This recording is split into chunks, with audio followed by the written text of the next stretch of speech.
Hello, I'm Chase Banton. I'm a lifeguard at the SRWC at UNLV, and today we'll be going over the reasons why you would stop CPR. Now, there are 5 reasons why you would stop CPR, and we're going to go over them. So, one is you become too tired to continue. So, if you become too tired, of course, you need to stop doing CPR. The reason why you want to stop doing CPR if you're tired is because, yes, it is an emergency situation, but you don't want to potentially make yourself a victim either, or just tire yourself too much where you're not even helping or you're not even doing correct form, so that could potentially just damage their body further if they survive. So yes, if you are too tired, too fatigued, take a break, and that's why one of the reasons why you would stop CPR. Number 2 is the scene becomes unsafe. So if the scene becomes unsafe, you also have to stop CPR and then leave that scene.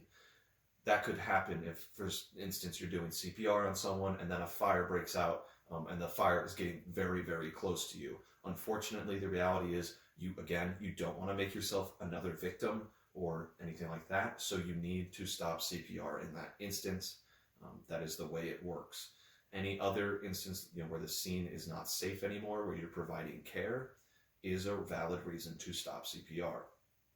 And number 3 is if EMS arrives. So if EMS arrives there and takes over, it's not just that they're there. We want to make that clear. So it's not just, EMS is just they arrived at your scene, but they're not actually, in front of you yet.